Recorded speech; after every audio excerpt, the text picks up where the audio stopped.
दर्शकों नमस्कार, स्वागत है आपका डीडी जागरण और वॉइस ऑफ पलवल में। अभी हम दिल्ली की घटना के बारे में बातचीत करेंगे। हमारे साथ हैं मुनीश भारद्वाज एडवोकेट जी, जो उत्तर भारत क्षेत्रीय महामंत्री हैं राष्ट्रीय बजरंग दल से। और देखिए, जैसा कि आपको पता है कि फरीदाबाद के अल-फलाह यूनिवर्सिटी और जो दिल्ली का जो ब्लास्ट हुआ है, उसके जो तार हैं, उसके जो खुलासे हो रहे हैं, उसने पूरे देश को चौंका दिया है।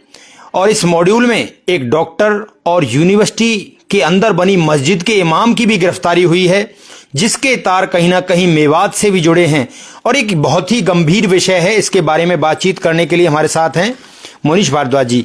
तो उनसे हम बातचीत करते हैं और मैं उनसे पूछना चाहूंगा कि फरीदाबाद की अल-फलाह यूनिवर्सिटी से एक डॉक्टर जिसका नाम मुजम्मिल है और मस्जिद का एक इमाम है इश्तियाक, उसका आतंकी गतिविधियों में शामिल होना और एक यूनिवर्सिटी में मस्जिद होना और वहां पर जो भी बच्चे पढ़ते हैं उनका ब्रेन वॉश होना, इसको आप कैसे देखते हैं राष्ट्रीय बजरंग दल के नजरिए से? जी नमस्कार। देखिए, बहुत ही चिंता का विषय है। आमतौर पर पहले ये धारणा होती थी मुसलमान पढ़ा लिखा नहीं है इसलिए आतंकवाद की तरफ जाता है, लेकिन ये नज़रिया एकदम बदलता है। कुछ दिनों के अंदर हम लोग देखते हैं संसद पर जो हमला हुआ उसमें भी प्रोफेसर शामिल थे और कई बार ऐसे आतंकवादी घटनाओं के तार जामिया यूनिवर्सिटी से मिलते हैं, अलीगढ़ मुस्लिम यूनिवर्सिटी से मिलते हैं, अब अल-फलाह यूनिवर्सिटी से मिलते हैं। तो जो शिक्षा के जो क्षेत्र हैं या जो डॉक्टर एक चिकित्सक होते हैं जो जीवन देने का काम करते हैं, वो डॉक्टर जीवन लेने का काम कर रहा है। जो इंजीनियर बिल्ड करता है, बनाता है, वो इंजीनियर बम बनाने का काम कर रहा है। तो वास्तव में एक बड़ी चिंता का विषय है कि इस देश के अंदर, इस देश की जड़ों को इतनी दीमक लग चुकी है आतंकवाद की कि यह कहना कि भाई इस देश को हम कब तक सुरक्षित रख पाएंगे बड़ा मुश्किल है आज के वर्तमान इस घटना को देखते हुए। किस प्रकार देखते हैं कि एक यूनिवर्सिटी जिसमें बच्चे शिक्षा ग्रहण करने के लिए आते हैं, उसमें देखिए ऐसा एक मामला आता है जिससे पूरा देश दहल जाता है और घबरा जाता है। देखिए, अब तो कहीं ना कहीं अब पेरेंट्स हैं वो अपने बच्चों को ऐसी यूनिवर्सिटीज में भेजने से भी डरेंगे। क्या कहना है?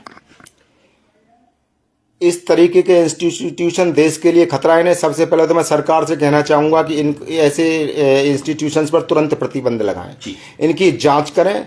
जो इंस्टीट्यूशंस की मैनेजमेंट है, इन लोगों के तार हैं क्या है, इन लोगों का कितना सहयोग है, इसकी जांच करें। कभी आपने कभी देखा कि काशी विश्वविद्यालय से कभी इस तरीके की घटनाओं के तार मिले हों, या कभी हिंदू इंस्टीट्यूशन से जो उनसे मिले हों, या तो जेएनयू में मिलते हैं या इन मुस्लिम संस्थानों से मिलते हैं। तो इन संस्थानों में अगर ऐसी घटनाएं, ऐसी गतिविधि होती हैं तो इनको बंद कर देना चाहिए। देश के बच्चों को बिगाड़ने का काम कर रहे हैं, आतंकवाद की तरफ ले जाने का काम कर रहे हैं। और मस्जिद और मदरसों से जो तार मिलते हैं सबसे ज़्यादा खतरनाक है। देश के अंदर 4 लाख से ज़्यादा मस्जिद मदरसे हैं जिनके अंदर इस प्रकार के आतंकवादियों को शिक्षा मिल रही है और वो देश के अंदर आतंकवादी घटनाओं को अंजाम देते हैं। मौलाना आतंकवादी घटनाओं को अंजाम देते हैं, मौलवी पकड़े जाते हैं जी। तो ये बड़ी चिंता का विषय है। जिन लोगों का काम धार्मिक है वो लोग आतंकवादी पैदा करने का काम कर रहे हैं। जी जी, देखिए कहीं ना कहीं एक बात आती है कि आतंक का कोई धर्म नहीं होता है, ये बात बहुत कही जाती है। इस पर आपका क्या कहना है? आतंक का धर्म नहीं होता, बिल्कुल सत्य बात है, लेकिन यहाँ यह प्रतीत होता है कि आतंक का मजहब होता है। धर्म कभी भी नहीं सिखाता। धर्म को मानने वाले लोग कभी भी आतंकवादी गतिविधियों में पाए नहीं जाते। अगर आतंक का कोई मजहब नहीं है, धर्म नहीं है, तो मैं पूछना चाहता हूं आतंकवादियों के समर्थन में मुसलमान ही क्यों आते हैं? आतंकवादियों के जनाजे में हजारों की संख्या में मुसलमान क्यों जाते हैं? आतंकवादी का मजहब नहीं होता, धर्म नहीं होता, तो इसे कब्र में क्यों दफनाया जाता है? इन्हें आग क्यों नहीं लगा दी जाती? आतंकवादियों का बिल्कुल होता है, मजहब होता है, और सारे आतंकवादी इस्लाम मजहब को मानने वाले हैं। सब ये मुसलमानों के लिए सोचने का विषय है। सारी दुनिया के अंदर आज मुसलमान बदनाम है, सारी दुनिया के अंदर आतंकवादी मुसलमान हैं। तो ये मुसलमानों को खुद सोचना चाहिए। आज लोग कहते हैं मुसलमानों से नफरत कर रहे हैं, मुसलमानों से नफरत कर रहे हैं, उनके प्रति नफरत बढ़ती जा रही है, सारी दुनिया के लोगों की बढ़ती जा रही है। देखिए, कहीं ना कहीं एक बात निकल कर आ रही है कि अभी बाबा बागेश्वर भी यहाँ से निकले हैं, उन्होंने हिंदू राष्ट्र बनाने की मांग की है। और वहीं कुछ लोग अपने भी ऐसे हैं कि वो कह रहे हैं कि ये तो संविधान के विरोध में है, हिंदुओं को गलत भटकाया जा रहा है। और वो लोग हैं वो लोग कहीं ना कहीं मौन समर्थन उनका कर रहे हैं। क्या कहना है इस पर? जिस दिन भारत हिंदू राष्ट्र होगा, भारत के अंदर चैन अमन होगा। भारत जब भी सनातनियों का था, जब गैर दूसरे मजहब के लोग जब तक भारतवर्ष के अंदर नहीं थे, ना कोई धर्मांतरण की घटना थी, ना ही महिलाओं के प्रति अत्याचार थे, ना ही इस प्रकार की आतंकवाद की घटनाएं होती थी। जिस समय भारत में सनातन धर्म का डंका बजता था, भारत विश्व गुरु होता था, सारी दुनिया के लोगों को मार्गदर्शन करने का काम भारत करता था। इसलिए भारत को हिंदू राष्ट्र बनाना ही भारत के लिए एकमात्र तरीका है भारत को सुरक्षित रखने के लिए। और जो लोग हिंदू राष्ट्र का विरोध करते हैं वो बिल्कुल गलत करते हैं, वो राजनीति से प्रेरित हैं। हिंदू राष्ट्र का मतलब है सर्वे भवन्तु सुखिनः सर्वे सन्तु निरामया। हिंदू राष्ट्र का मतलब है वसुधैव कुटुम्बकम। एक भी मजहब ऐसा नहीं है, चाहे इस्लाम हो चाहे ईसाइयत हो, जो वसुधैव कुटुंबकम की बात करती हो, जो सर्वे संतु निरामया की बात करती हो, सर्वे भवन्तु सुखिनः की बात करती हो। केवल एकमात्र धर्म है सनातन धर्म, जो सर्वे भवन्तु सुखिनः की बात करता है। प्रत्येक जीव में कण कण में ईश्वर का वास मानता है। बाकी किसी हर धर्म के अंदर, किसी भी मजहब के अंदर ऐसा नहीं है। फिर ये जाति पाति के नाम पर भेदभाव क्यों है? अपने ही लोगों के साथ अत्याचार क्यों है? इस पर आपका क्या कहना? देखिए, जाति पाति हमारे सनातन धर्म, जब भारत हिंदू राष्ट्र था, जाति पाति नहीं थी, वर्ण व्यवस्था थी। आज हम लोगों के ही कारण ये जाति पाति बनी है। आपस में हम सब लोगों को जाति पाति का भेद तो मिटाना ही पड़ेगा, तभी हम लोग देश को सुरक्षित रख पाएंगे। बाबा बागेश्वर भी हैं, हमारे सारे शंकराचार्य भी इस बात को कहते हैं, जाति पाति का भेद मिटना चाहिए। और जाति पाति को लेकर के इस्लामिक शक्तियां आज भी इस देश को जातियों में बांट करके तोड़ने का काम वो कर रही हैं, हमारे लोगों को बहला फुसला करके हमारे ही खिलाफ करने का काम कर रही है। तो ये तो हम सबको सोचना चाहिए कि जाति पाति का भेदभाव खत्म करना चाहिए, छुआछूत खत्म करनी चाहिए, सब आपस में प्यार से रहें, तभी हमारा देश सुरक्षित रहने वाला है। देखिए, मैं दोबारा से यूनिवर्सिटी के सवाल पर आता हूं कि यूनिवर्सिटी ने कहा है कि उनका इन गिरफ्तारियों से कोई लेने देना नहीं है। जो यूनिवर्सिटी के अंदर जो ऐसी कोई भी गतिविधि नहीं चल रही थी, यूनिवर्सिटी और ये जो मामला हुआ है उनका आपस में कोई रिलेशन नहीं है, ऐसा वहां के प्रशासन ने कहा है। तो इस पर आपका क्या कहना है? प्रशासन तो बिल्कुल कहेगा। अगर यूनिवर्सिटी का कोई लेना देना नहीं है तो ये इन्हीं यूनिवर्सिटीज में क्यों होते हैं जिनका हमने नाम लिया? हिंदू यूनिवर्सिटीज में क्यों नहीं होते? इनका बिल्कुल लेना देना है, इनको बंद करना चाहिए। और जो आजकल विपक्ष के लोग या सत्ता पक्ष के लोग राजनीति करने, उन्हें इस विषय पर बिल्कुल राजनीति नहीं करनी चाहिए। सरकार की जिम्मेवारी है वास्तव में कि सरकार को, गृह मंत्री को हर तरीके से देश को सुरक्षित रखने का प्रयास करना चाहिए। ऑपरेशन सिंदूर सरकार ने कहा था, अभी बंद नहीं हुआ है, तो अगर इसके तार पाकिस्तान से जुड़ रहे हैं तो फिर से दूसरी मिसाइल वहां पर जानी चाहिए। और जो विपक्ष के लोग बिल्कुल गलत और घटिया काम कर रहे हैं, फिर कहते हैं कि वोट चोरी हो गई। विपक्ष के लोग आज भी आतंकवादियों के समर्थन में, सरकार के ऊपर तो वो उंगली उठा रहे हैं कि सरकार ने सुरक्षा नहीं करी। ये बात मैं भी कहता हूं, सरकार का दायित्व है सुरक्षा करने का, लेकिन आतंकवादियों को क्लीन चिट नहीं दी जा सकती। कभी भी विपक्ष के लोग आतंकवादियों के विरोध में खड़े नहीं दिखते, आतंकवादियों के भाषा बोलते हैं। आज सरकार को कटघरे में खड़ा करते हैं, लेकिन आतंकवादियों का विरोध आज भी विपक्ष के लोग नहीं करते हैं। सबसे पहले हमारे देश की जनता को भी सोचना होगा कि यदि हम लोग ऐसे नेताओं को पालेंगे पोसेंगे तो वास्तव में हमारे आने वाली पीढ़ी सुरक्षित रहने वाली नहीं है। जो लोग आतंकवादियों का विरोध में खड़े नहीं होते, उनको आने वाली चुनाव में भी जनता को सबक सिखाना चाहिए। देखिए, बात आई चुनावों की, कहीं ना कहीं जब चुनाव आते हैं तो ऐसा एक माहौल बनाने का प्रयास किया जाता है, और ये विपक्ष बार बार आरोप लगाता है कि कहता है कि जब चुनाव आते हैं तो चुनाव से पहले ही ऐसी गतिविधियां क्यों होती हैं। ये एक बड़ा सवाल है। देखिए, एक भी वर्ष ऐसा बताएं जिसमें चुनाव ना आता हो। 2024 में भी था, 25 में भी, और 26 में भी चुनाव आएगा। ये विपक्ष का तो काम है। विपक्ष सार्थक भूमिका नहीं निभाता। सरकार को कटघरे में खड़ा करना चाहिए, करे, लेकिन जब ये आतंकवाद को क्लीन चिट देते हैं तब सबसे बड़े अफसोस की बात है, और ये देश की जनता के लिए बहुत ही नुकसान और घातक है। चुनाव तो हर समय आता है। पिछले 11 वर्ष के अंदर कश्मीर के अलावा पहली घटना हुई है। हम उसका भी विरोध करते हैं सरकार का कि जो कश्मीर के अंदर भी जो घटनाएं होती हैं ये नहीं होनी चाहिए। लेकिन विपक्ष के लोग वो टाइम भूल गए जब बंबई के अंदर 250 लोग एक साथ मार दिए गए थे, कई अटैक हुए थे, और हमारा गृह मंत्री 3 बार ड्रेस बदल रहा था कि जब मैं इंटरव्यू दूंगा तो कैसा लगूंगा। और 3 घंटे तक विमान के अंदर हमारे कमांडो उस गृह मंत्री का इंतजार करते रहे बंबई जाने के लिए, आतंकवादियों को जवाब देने के लिए 3 घंटे तक विमान रोक करके रखा था। तो विपक्ष के लोग तो हमेशा आतंकवादियों के समर्थन में ही खड़े रहे। बटलक हाउस में जो मोहनचंद शर्मा शहीद हुए थे उसको तो फेक एनकाउंटर बोल रहे थे, और आतंकवादियों के लिए सोनिया गांधी रो रही थी, और आज ये बात करते हैं। तो ये लोग आतंकवादियों को पालने पोषने का काम किया, और ये उन्हीं की वोट के लिए, मुस्लिम वोट के लिए हमेशा आतंकवादियों के साथ खड़े रहे और खड़े रहेंगे। जी देखिए, जो यूनिवर्सिटी है उसमें एक महिला जो डॉक्टर है, शिक्षिका रही है कभी, और वो भी इसमें इन्वॉल्व पाई गई है। डॉक्टर शाहीन के नाम से उनका नाम है। देखिए वो बच्चों को पढ़ाती थी, तो ऐसे में देखिए जितने भी बच्चे उसके पढ़े हुए होंगे, क्या भविष्य में आपको डर है कि वो बच्चे भी कहीं ना कहीं गलत भटक सकते हैं या उनका ब्रेन वॉश किया गया है, ऐसी कोई गतिविधि हो सकती है? और दूसरा, उसका जो कनेक्शन, जो इमाम है यूनिवर्सिटी का, उसका नूह से कनेक्शन निकल गया है, उस पर आपका क्या कहना है? इन लोगों पर कि जो ब्रेन वॉश करते हैं, धर्मांतरण करते हैं, इन पर क्या कहना है? देखिए, ये कोई पहली घटना नहीं है। मस्जिद और मदरसे तो ब्रेन वॉश करके और सनातन के खिलाफ गजवाए और देश के खिलाफ गजवाए हिंद के लिए लड़ने के लिए फौज तैयार कर रहे हैं, लेकिन हमारे लोग इसे, राजनीतिक लोग मानने के लिए तैयार नहीं है। कुरान की कई आयतों के ऊपर प्रतिबंध को लेकर के सुप्रीम कोर्ट में केस डाला हुआ है। शिया मुस्लिम बोर्ड के जो चेयरमैन थे उन्होंने, तो कुछ ना कुछ तो है ना। जब कई क्षेत्रों के अंदर ये कुरान की आयतें प्रतिबंधित है, कई मुस्लिम देशों के अंदर भी ये सीधा सीधा गजवाए हिंद का संदेश देती हैं। कुरान की आयतें दूसरे धर्म के लोगों को मारने का संदेश देती हैं, आतंकवादी पैदा करने का काम ये करती हैं। और हर मस्जिद मदरसे के अंदर ये आयतें पढ़ाई जा रही है, और हर घर के अंदर कुरान आदमी पढ़ रहा है।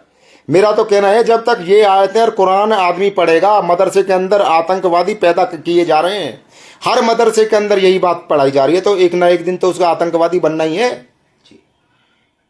एक मजहब के लोग जी, एक मैं बीच में रोकना चाहूंगा, एक मजहब के लोग बार बार भटक रहे हैं और भटक कर वहीं जा रहे हैं और फिर भटका रहे हैं, उनको लेकर आपका क्या कहना है? बजरंग दल इस पर मांग क्या करता है? राष्ट्रीय बजरंग दल ये बिल्कुल नहीं भटक रहे हैं, मेरा कहना है। इनका तो मजहब कहता है कि दूसरे धर्म के लोगों को मारो। नूह के अंदर, मेवात के अंदर पहली घटना नहीं, अनेकों बार आतंकवादियों के तार मिले। यहाँ की मस्जिदों से आतंकवादी पकड़े गए हैं, और अभी कुछ दिन पहले, 1-2 साल पहले तो ISIS का कैंप लग चुका और किसी को पता नहीं चला, बाद में पता लगा।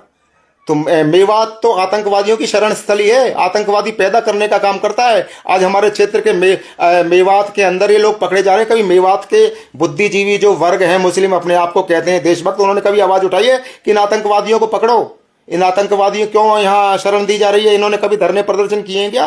आतंकवाद की घटनाओं पे कभी आगे आए हैं क्या? ये तो जब आतंकवादी पकड़े जाते हैं उनके समर्थन में खड़े होते हैं मुस्लिम तो।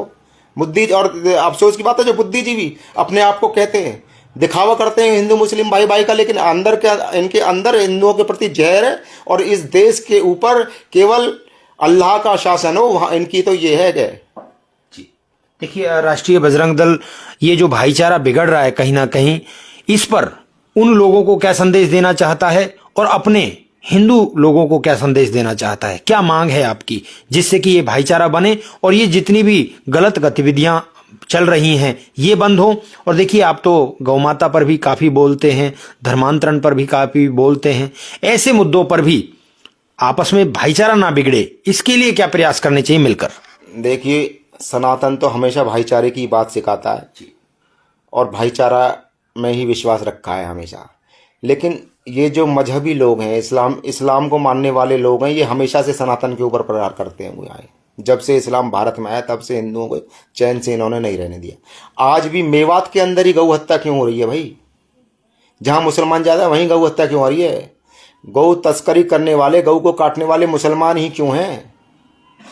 तो भाईचारे की जिम्मेवारी तो इन लोगों की बनती है। अगर वास्तव में भाईचारा चाहते हैं, भाईचारे का दिखावा करने की जरूरत नहीं। भाईचारा चाहते हैं तो खुद आकर के कहें भाई गौ की हत्या बंद करो। या कभी सुना है कि मुसलमानों ने गौ हत्यारों को पकड़वाया हो? पंचायतें दिखावे के लिए की जाती हैं। हमें तो कभी नहीं एक बार भी सुना कि भाई या तो गौरक्षक लड़ते हैं कि किसी मुसलमान ने आके गौ की रक्षा करके गौ हत्यारे मुसलमानों को पकड़वाया हो, या ट्रकों को रोक करके पुलिस के हवाले किया हो। ऐसा कभी नहीं होता। या कभी समर्थन में आए हों हिंदुओं के, या बम ब्लास्ट के खिलाफ कभी निकले हों सड़कों पर हजारों की संख्या में निकलेंगे आतंकवादियों के जनाजे में, हजारों की संख्या में निकलेंगे इस्लाम के लिए, हजारों की संख्या में निकलेंगे फिलिस्तीन के लिए, हजारों की संख्या में निकलेंगे सीरिया के लिए। लेकिन हिंदुओं की आस्थाओं के लिए कभी ये लोग खड़े नहीं होते, केवल ढिंडोरा पीटते हैं, नाटक करते हैं। और इस तरीके से भाईचारा होने वाला नहीं है। और हिंदुओं को भी ये समझना पड़ेगा कि आप अपनी रक्षा सुरक्षा के लिए आगे किस प्रकार से कदम उठाते हैं। बाबा बागेश्वर ने देखिए हिंदुओं को एकजुट करने के लिए जो ये यात्रा निकाली थी, इसमें हमने देखा है कि मुस्लिम लोग भी आगे आए हैं और वो भी चाहते हैं कि बाबा बागेश्वर जो हिंदू राष्ट्र का सपना देख रहे हैं वो आगे बढ़े और उसमें उनका भी हित है, ऐसा उन्होंने कहा है। तो वो तो समर्थन कर रहे हैं। एक तरफ से आप एक तरह आरोप भी इतना बड़ा लगा रहे हैं उन पर, तो उनके अंदर भी तो अच्छे लोग हैं, ऐसा भी तो सामने आ रहा है। अच्छे लोग हैं, लेकिन अच्छे लोग कितने हैं? जितने उनके अंदर 2, 4, 5 की संख्या में आगे निकल करके आ रहे हैं। और हमारे यहाँ तो मुसलमानों के साथ हजारों हिंदू खड़ा होता है, मजारों पे हजारों हिंदू जाता है, दरगाह पे हजारों हिंदू जाता है, मंदिर में कितने मुसलमान जाते हैं? दिखाएं ना जरा, दिखाएं हमें। अगर वास्तव में ईश्वर अल्लाह तेरा नाम मंदिर में सुना, किसी मस्जिद में सुना क्या ईश्वर अल्लाह तेरा नाम महात्मा गांधी का? कभी मस्जिद में भी सुना के दिखाएं ईश्वर अल्लाह तेरा नाम, सबको सम्मति दे भगवान, तो हम भी मानेंगे। हम भी तो चाहते हैं भाई सब आकर के मिलकर के गले लगाओ, दिल से आओ। ईश्वर अल्लाह तेरा नाम महात्मा गांधी को मानते हो तो भाई सब मस्जिद में भी गाओ। तो भाईचारा कैसे बढ़ सकता है? इसके लिए बजरंग दल आगे क्या प्रयास करने वाला है? भाईचारा बढ़ाने की जिम्मेवारी इन लोगों की है। हिंदुओं ने कभी भाईचारे को खराब किया ही नहीं, कभी इस्लाम के ऊपर आक्रमण किया नहीं, कभी मस्जिदों के ऊपर बम विस्फोट हिंदू ने किए नहीं। मंदिर हिंदू, देखिए बड़ी विडंबना यह है कि बहुसंख्यक होते हुए भी हिंदू समाज पीड़ित है। बाबा अमरनाथ की यात्रा के लिए 1 लाख की फौज लगानी पड़ती है। हिंदुओं के बाबा बागेश्वर की यात्रा में कितनी सिक्योरिटी देखी आपने? कभी मौलाना और कोई यात्रा निकालें, कोई ताजिया निकालें तो क्या इतनी सिक्योरिटी होती है क्या? हिंदुओं के देश के अंदर हिंदुओं को यात्रा निकालने के लिए सिक्योरिटी, हिंदुओं को अपने मंदिरों के लिए सिक्योरिटी लगानी पड़ती है।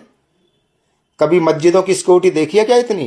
क्योंकि वो लोग भी जानते हैं कि हिंदू सहिष्णु है, हिंदू कभी हमला नहीं करता। अगर हिंदू हमला करता तो इनकी मस्जिदों में भी सिक्योरिटी होती। तो हिंदू इतना डरता क्यों है? देखिए, हिंदू डरता नहीं है। हिंदू एक तो जातियों में बटा हुआ है, राजनीति में बटा हुआ है। हिंदू मुसलमानों से भाईचारा रखता है, हिंदू डरता नहीं है। और हिंदू जब अपने गुस्से का प्रकटीकरण करता है तो बहुत दिक्कत हो जाती है। तो हिंदू डरता नहीं है। तो अंत में आपका क्या संदेश रहेगा पूरे हिंदू राष्ट्र के लिए और सभी के लिए? मेरा तो सबसे पहले संदेश सरकार से है कि आतंकवाद के खिलाफ और ज़्यादा सख्ती की आवश्यकता है। जो लोग आतंकवाद में लिप्त हैं और जिनसे इनके तार मिलते हैं, या जो लोग उनके बचाव में खड़े होते हैं या बयान देते हैं, सरकार कानून बना करके उनको भी सख्त से सख्त सजा का प्रावधान लेकर के आए। जो नेता आतंकवादियों के समर्थन में खड़े हैं और उनका बचाव करते हैं। एक मेरा सवाल रह गया था बीच में, मैं उसको पूरा कर देता हूं कि देखिए बात आई एक विशेष मजहब के लोगों की ऐसे लोग गतिविधियों में शामिल होने की। आज की एक विशेष घटना ये रही है कि पेनंगवा के अंदर डब्बू सिंगला के नाम से एक व्यक्ति है जिसने ये जो अमोनियम नाइट्रेट है वो उन लोगों को सप्लाई किया है, जिसके बिहाफ पर उनको गिरफ्तारी की गई है उनकी, और उनकी जांच भी चल रही है। इस पर क्या कहना है? क्या वो ऐसी गतिविधियों में शामिल नहीं है क्या? डब्बू सिंगला की जांच करनी चाहिए। अगर उसने अमोनियम नाइट्रेट बिना किसी लाभ के या उसको इस बात की जानकारी थी या आतंकवादी घटना में प्रयुक्त होगा, अगर उसको जानकारी थी आतंकवादी घटना में प्रयुक्त होगा तो उसको भी बिल्कुल सख्त से सख्त सजा देनी चाहिए, उसकी जांच करनी चाहिए। बिल्कुल, हम ऐसे लोगों के बिल्कुल खिलाफ हैं जो आतंकवादियों का साथ है। इसकी जांच करनी चाहिए कि वो आतंकवादी घटना में लिप्त है, उसको पता था या नहीं पता था। चलिए, बहुत बहुत धन्यवाद मनीष जी, इस विषय पर गंभीरता से आपने अपनी बात रखी है। और जैसा कि दर्शकों, मनीष भारद्वाज जी ने कहा है कि यह मामला सिर्फ गिरफ्तारियों तक सीमित नहीं है, बल्कि यह हमारे शैक्षणिक और जो धार्मिक संस्थान हैं उनमें छिपी हुई राष्ट्र विरोधी जो ताकतें हैं वो एक बड़ा संकेत वो दे रही हैं कि अब देखना यह है कि हमारी जो सुरक्षा एजेंसियां हैं और जो मॉड्यूल हैं, जो उनके तार जुड़ रहे हैं, लगातार मेवात से भी जुड़ रहे हैं या कहीं से भी जुड़ रहे हैं, उनकी विशेष जांच की जाए और पुलिस इसमें बड़ी कार्रवाई को अंजाम लगातार देती रहे, जिससे कि देश सुरक्षित रहे और भाईचारा भी कायम रहे। और जितने भी गौ तस्कर हैं उनको भी चेतावनी दी है कि ये गौ तस्करी का काम छोड़ें और जो उनके रहनुमा हैं, जो उनको सपोर्ट कर रहे हैं, वो लोग आकर पंचायतें करें और पंचायत करके ऐसे लोगों को पकड़वाएं जिससे कि आप लोगों की भी बदनामी ना हो। भाईचारा बनेगा तब जब आप भी गौ माता को माता मानेंगे और हम भी मानेंगे। भाईचारा तभी संभव है। वीडियो को ज्यादा से ज्यादा शेयर करें। आपका बहुत बहुत धन्यवाद। नमस्ते।